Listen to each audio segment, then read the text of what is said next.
Hello अस्सलाम वालेकुम, सत श्री अकाल, नमस्कार मेरे प्यारे दोस्तों।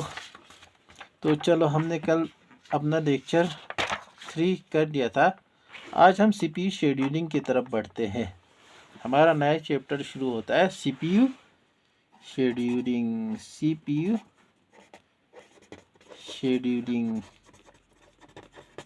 सीपीयू शेड्यूलिंग में हम पढ़ेंगे एफसीएफएस, ये राउंड रोबिन, ये सब पढ़ेंगे।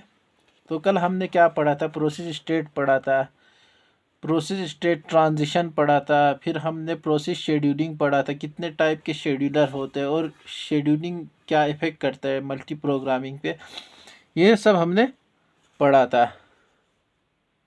तो आज हम पढ़ने जा रहे हैं सीपीयू शेड्यूलिंग को आगे वो करते हैं। तो चलो, सबसे पहले हम कल के उसके हिसाब से एक क्वेश्चन करना चाह रहे हैं। सबसे पहले देखो, एक सिस्टम है, क्वेश्चन है हमारा, एक सिस्टम है जिसमें n प्रोसेस है। n क्या है? प्रोसेस है। और एक ही सीपीयू है, 1 सीपीयू है हमारा। ये क्या है? सीपीयू एक ही है। तो मैक्सिमम और minimum process, number of process मतलब कितने सारे प्रोसेस इसमें आ सकते हैं। रेडी में कितने आ सकते हैं? एक होता है रनिंग में कितने आ सकते हैं, एक हो गया हमारा वेटिंग में कितने आ सकते हैं, यानी ब्लॉक में कितने आ सकते हैं। आप लोग वीडियो को पॉज करें और फिर दोबारा से इसको अपने से ट्राई करें, फिर जवाब दे। तो देखो, रनिंग में कितने आ सकते हैं, रेडी में कितने आ सकते हैं। रेडी का मतलब क्या है? जितने प्रोसेस है, जितने भी होंगे वो रेडी में आ सकते हैं भाई। उसमें कोई वो नहीं है, लिमिट नहीं है। n नंबर ऑफ प्रोसेस आ सकते हैं, maximum n number of process आ सकते हैं, मिनिमम 0 आ सकता है, मैक्स मिन। अब रनिंग में क्या होगा? रनिंग में एक ही प्रोसेस रनिंग करेगा। मतलब आपने देखा हो, आप रनिंग में आप खुद समझ सकते हो, एक ही प्रोसेस आ सकते हैं और इसमें 0 आ सकता है। वेटिंग में क्या है? रनिंग से फिर वेटिंग में जाएगा तो कितने भी प्रोसेस, फिर वो कोई प्रोसेस आ गया, फिर वो आईओ के लिए जा सकते हैं, दूसरा प्रोसेस आईओ के लिए, तो इसमें भी n नंबर ऑफ प्रोसेस आ सकते हैं और मिनिमम 0 आ सकते हैं। तो चलो, हमने एक क्वेश्चन कर लिया। अब हम अपने चैप्टर के और अपने टॉपिक की तरफ बढ़ते हैं। हमारा टॉपिक है सीपीयू शेड्यूलिंग। सीपीयू शेड्यूलिंग का फंक्शन क्या है? सीपीयू शेड्यूलिंग का फंक्शन है हमने आपको बताया था कि कितने प्रोसेस में से एक प्रोसेस को सेलेक्ट करना है जो सीपीयू में जाएगा। Make a selection of a process to run next on CPU। कौन सा CPU, अब कौन सा प्रोसेस CPU पे जाएगा? अमंग ऑल, सब में से अमंग ऑल रेडी प्रोसेस में, सारे रेडी प्रोसेस में से कौन सा प्रोसेस सीपीयू के लिए जाएगा। अब सीपीयू शेड्यूलिंग का गोल क्या होता है? गोल इसका कुछ, ये ज़्यादा कुछ नहीं, क्या होता है? सबसे पहले ये वेटिंग टाइम को मिनिमम करेगा, वेटिंग टाइम को मिनिमम करेगा, टर्न अराउंड टाइम को मैक्सिमम करेगा, नहीं मिनिमम करेगा, मतलब वेटिंग टाइम को भी मिनिमम करेगा और टर्न अराउंड टाइम को भी मिनिमम करेगा। सीपीयू के यूटिलाइजेशन को ये क्या करेगा? तो ये मैक्सिमम करेगा। हमारा सबसे पहला गोल ये होता है कि सीपीयू शेड्यूल क्या है, सीपीयू हमारा खाली ना रहे। तो ये शेड्यूलिंग यही काम करता है। अब हमारे शेड्यूलिंग के कितने टाइप होते हैं? शेड्यूलिंग हमारे 2 तरह के होते हैं। एक होता है non pre-emptive, non pre-emptive scheduling, एक होता है pre-emptive scheduling. Pre-emptive scheduling, non pre-emptive के बारे में आपको पता है कि कोई भी प्रोसेस सीपीयू के लिए चले गया तो उसे फिर दोबारा हम फोर्सफुली उसे सीपीयू से वापस नहीं ला सकते। और प्रीएम्प्टिव क्या है, कोई भी प्रोसेस को हम सीपीयू से फोर्सफुली निकाल सकते हैं। ये हमने पहले लेक्चर्स में बता रखे हैं कि वंस एक बार अ प्रोसेस शेड्यूल हुआ टू रन, देन ये कैन नॉट बी फोर्सफुली, मतलब ज़बरदस्ती टेकन आउट फ्रॉम सीपीयू से फोर्सफुली नहीं निकाल सकते। प्रीएम्प्टिव में क्या है, प्रीएम्प्टिव में कोई भी प्रोसेस जा गया, once a process schedule to run on CPU it can forcefully taken out. यहाँ से देखो, once a process run, then यहाँ से फिर लिख देना, then it can be taken out, इसे निकाल सकते हैं फोर्सफुली। ये किस वजह से होता है कि प्रायोरिटी बेस्ड होता है। नॉन प्रीएम्प्टिव का हमने एग्जाम्पल दिया था, कोई हॉस्पिटल है उसमें मरीज़ है तो जब तक मरीज़ का ठीक से इलाज नहीं हो सकता उसे निकाल नहीं सकते। प्रीएम्प्टिव में क्या है, कोई नेता का लड़का आ गया, कोई आईएएस का लड़का आ गया, या कोई पेशेंट बहुत ज़्यादा गंभीर है तो हम क्या कर सकते हैं, पेशेंट को निकाल सकते हैं और दूसरे पेशेंट को ला सकते हैं। प्रीएम्प्टिव ये हो गया। हमने यहाँ कुछ वर्ड यूज़ करे हैं, टर्न अराउंड टाइम और वेटिंग टाइम। ये क्या होता है, सबसे पहले इनके बारे में हम पढ़ेंगे। तो शेड्यूलिंग, इन्हें क्या कहते हैं, शेड्यूलिंग टाइम कहते हैं। शेड्यूलिंग टाइम, शेड्यूलिंग टाइम क्या है, सबसे पहला आता है अराइवल टाइम। अराइवल तो आपको पता ही है, अराइवल मतलब जैसे ही आया, arrival time. Time eight which process comes, time eight which process arrive, जिस टाइम पे प्रोसेस अराइव हुआ उसे क्या कहेंगे, अराइवल टाइम कहेंगे। इसके बाद हमारा आता है बस टाइम, इसे सर्विस टाइम भी कहते हैं। तो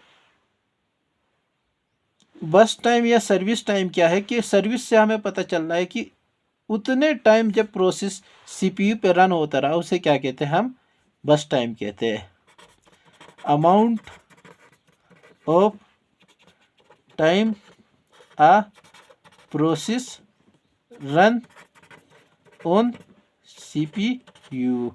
फिर आ गया हमारा ये वेटिंग टाइम आ गया, waiting time. Waiting time, waiting time क्या है, ये वो समय है प्रोसेस जब वेट करता है रेडी स्टेट में। रेडी स्टेट में कोई भी प्रोसेस जितने देर तक के वेट करेगा उसे क्या कहेंगे, वेटिंग टाइम कहेगा। Amount of time, amount of time a process wait in ready state. Ready state में जितने भी वो करेगा उसे क्या कहेंगे, वेटिंग टाइम कहते हैं।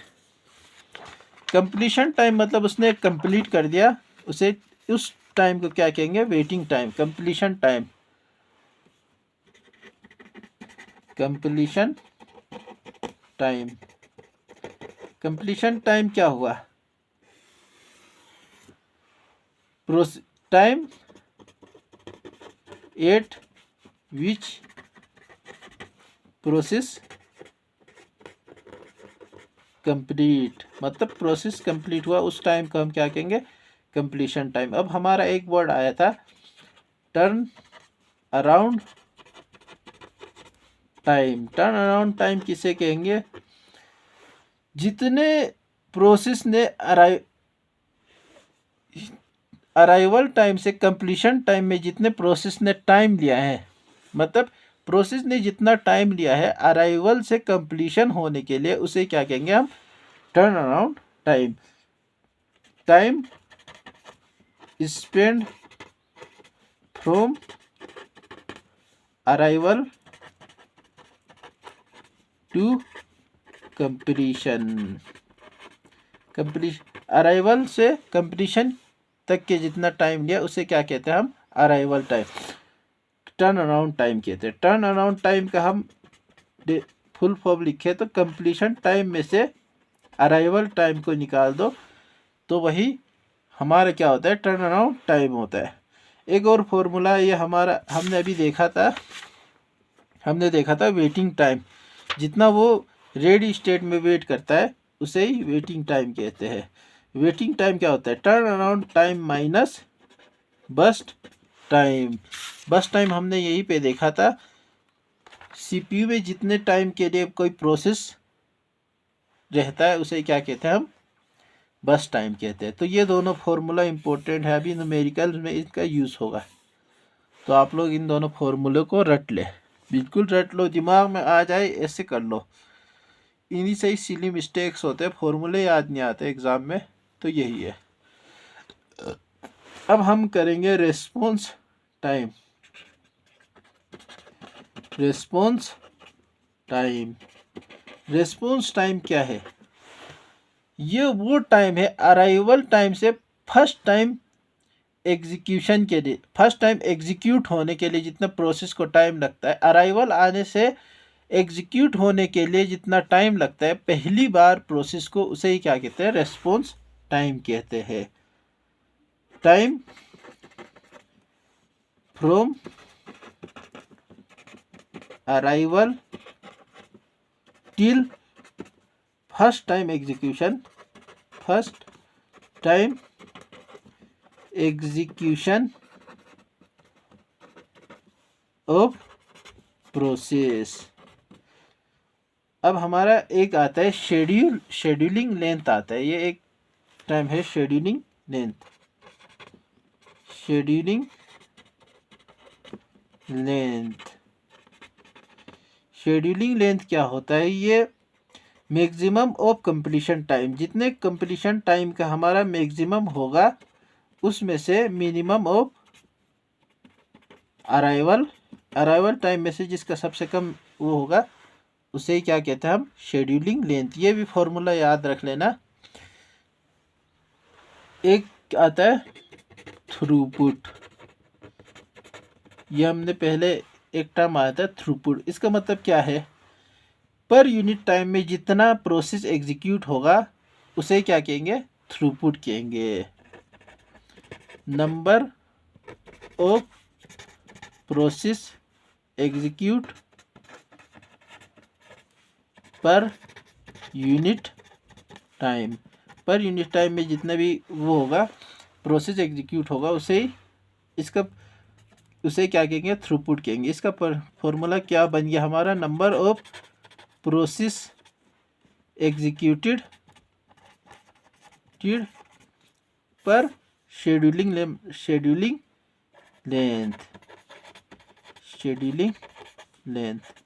जितनी शेड्यूलिंग लेंथ में जितना प्रोसेस कंप्लीट हुआ उसे क्या कहेंगे हम? थ्रूपुट कहेंगे। अब ये हमने जो पढ़ा ये सब काम आएगा हमारा, अब काम आएगा कहाँ काम आएगा? उसे क्या कहते हैं? Scheduling algorithm. शेड्यूल करने के लिए कौन कौन से एल्गोरिथम है, साइंटिस्ट ने कौन कौन सा एल्गोरिथम बनाए हैं, वो सबसे पहले हम FCFS, first come first serve, तो हम इसको गहराई से पढ़ते हैं। फर्स्ट कम फर्स्ट सर्व,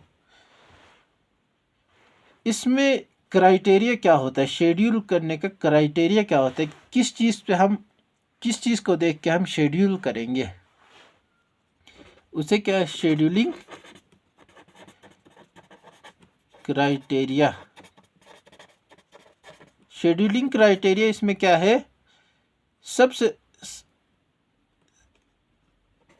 कौन सा process, which ever process has minimum arrival time, जिसका सबसे कम अराइवल टाइम होगा उसे ही हम क्या करेंगे, शेड्यूल करेंगे। अब ये याद रख लेना, नहीं भी याद होता तो हम न्यूमेरिकल में आपको ये क्लियर कर देंगे। ये नॉन प्रीएम्प्टिव होता है, मतलब इसमें किसी को ज़बरदस्ती फोर्सफुली नहीं निकाल सकते। और इसमें टाई ब्रेकर क्या होता है, मतलब किस चीज़ को देख के हम सबसे पहले किसी उसको शेड्यूल करेंगे, वो होता है जिसका प्रोसेस आईडी मिनिमम हो। मिनिमम प्रोसेस आईडी उसको हम पहले क्या करते हैं, शेड्यूल करते हैं। तो चलो इसके ऊपर एक न्यूमेरिकल देख लेते हैं।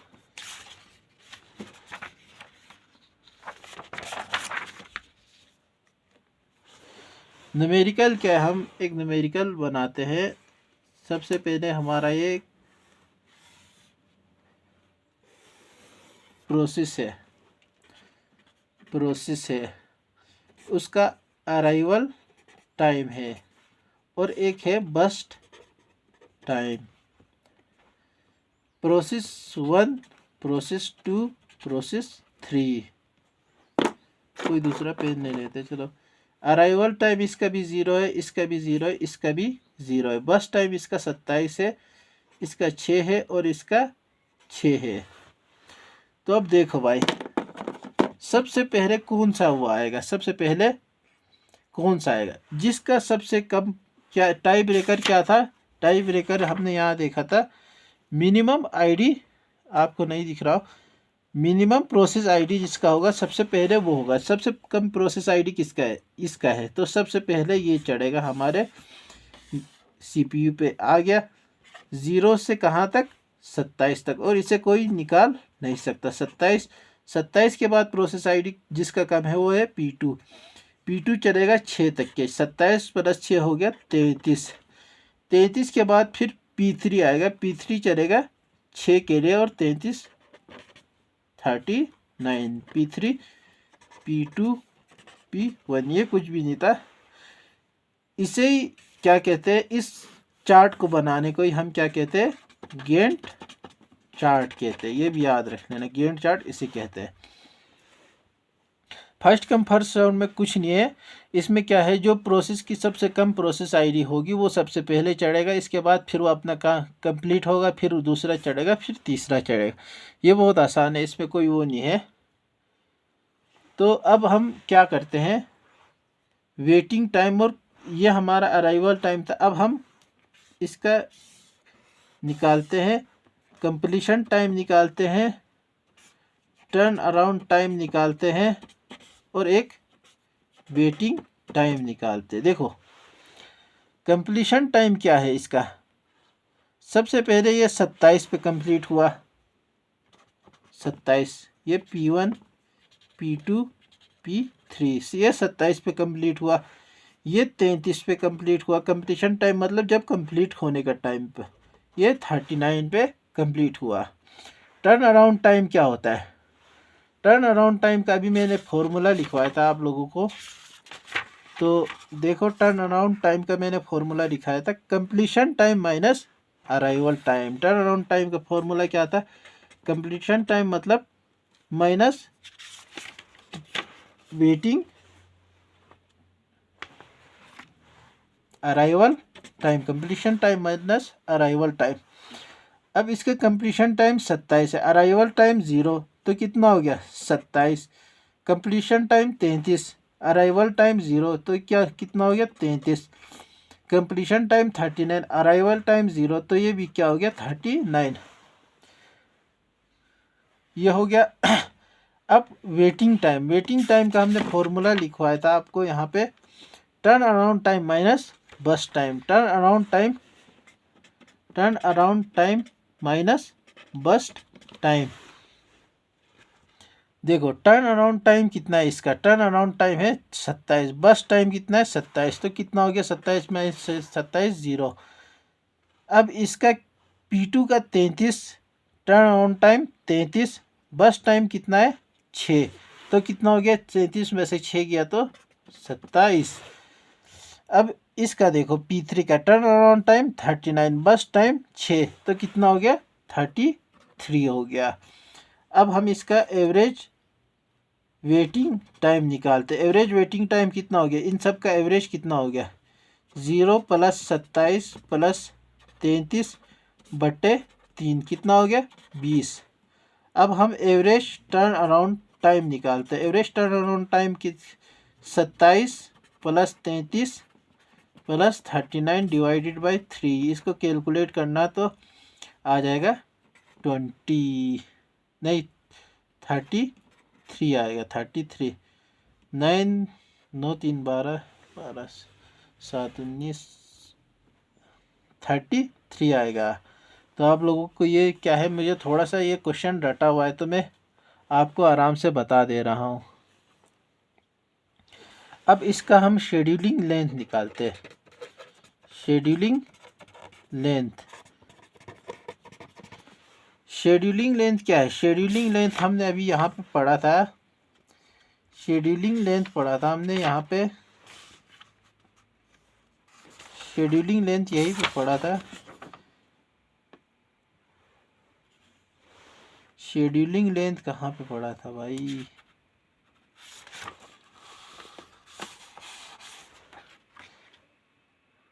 शेड्यूलिंग लेंथ पढ़ा था। सबसे ज़्यादा कंप्लीशन टाइम जिसका है, मिनिमम अराइवल टाइम जिसका है, तो सबसे ज़्यादा कंप्लीशन टाइम क्या हो गया, 39। और मिनिमम अराइवल टाइम क्या है, सब में से कंप्लीशन टाइम में सबसे ज़्यादा क्या है, 39। अराइवल टाइम में से ये 0, तो ये हो गया 39। अब थ्रूपुट आ गया। थ्रूपुट कितना आ गया, थ्रूपुट आ गया हमारा। थ्रूपुट क्या बताया था मैंने, थ्रूपुट बताया था मैंने number of process execution bye, जितने प्रोसेस कितने हैं, 3, और इनका शेड्यूलिंग लेंथ कितना है, शेड्यूलिंग लेंथ हमारा 39 है। यहाँ पे देखो, यहाँ पे 39 शेड्यूलिंग लेंथ 1/13। आप लोग इसे कैलकुलेट कर लेना। क्या मुझे अभी थोड़ा सा क्या है, कैलकुलेटर में यूज़ नहीं कर सकता क्योंकि उसमें क्या है, ये मैं मोबाइल से शूट कर रहा हूँ। ये हमने यहाँ पे कर लिया। चलो अब आप लोगों को मैं यहाँ से एक न्यूमेरिकल क्या होमवर्क देता हूँ। आप लोग यहाँ पे अराइवल टाइम रखना 1 2 4, अराइवल टाइम रखना 1 2 4 रखना। अब आप लोग इसे सोल्व करना। इसका मैं थोड़ा सा हिंट दे देता हूँ सोल्व कैसे होगा। सबसे पहले आएगा, इसको हम सोल्व कर देते हैं। चलो इसको हम सोल्व कर देते हैं। 1 2 4 है। सबसे पहले टाई ब्रेकर रूल क्या, प्रोसेस आईडी जिसकी कम होगी वही सबसे पहले आएगा। तो 0 से 27 तक, 0 से 27 तक हमारा चलेगा P1 चलेगा। इसके बाद कौन कौन सा प्रोसेस आ गया, तीनों ही प्रोसेस आ गए। अराइवल टाइम 2 भी आ गया, 4 भी आ गया। फिर हमारा क्या चलेगा, P2 चलेगा। P2 कहाँ से चलेगा, 27 से 33 तक। सेम टू सेम है। P3 भी चलेगा 39 तक, सेम है। आप लोग इसे कैलकुलेट कर लेना। गैंट चार्ट मैंने बना दिया। अरे ये बना देना, turn around time, average waiting time और शेड्यूलिंग है थ्रूपुट आप लोग निकाल लेना। मैंने आपको हिंट दे दिया है। चलो अगर आपसे ये क्वेश्चन सोल्व ना हो तो मुझे बताना, मैं इसके लिए एक वीडियो बना दूंगा न्यूमेरिकल का। ज़्यादा न्यूमेरिकल करूँगा मैं। तो चलो हम एक ऐसा क्वेश्चन डाल देते हैं जिसमें थोड़ा सीपीयू आइडल रहे, वेटिंग के लिए जाए, वो रहे। चलो एक ऐसा क्वेश्चन करते हैं। प्रोसेस P1 P2 P3, दूसरे पेज पे करना पड़ेगा, ये ज़्यादा पे।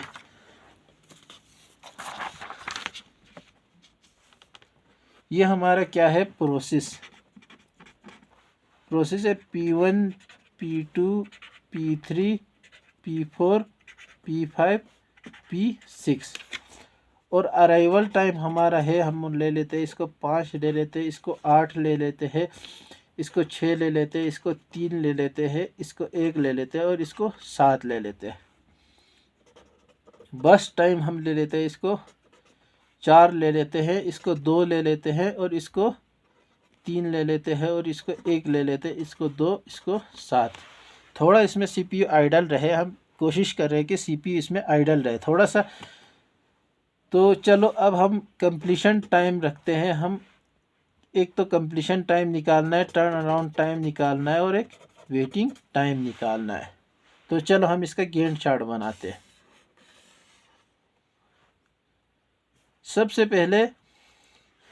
पहले ज़ीरो टाइम पे देखो, ज़ीरो टाइम पे कोई प्रोसेस, यहाँ से कोई प्रोसेस आया कि कोई अराइव हुआ नहीं, सिर्फ 1 पे एक प्रोसेस आ रहा है P5। ये देखो यहाँ देखो, सिर्फ 1 पे एक प्रोसेस आ रहा है P5। तो 0 से 1 तक के CPU क्या रहेगा, आइडल रहेगा CPU आइडल।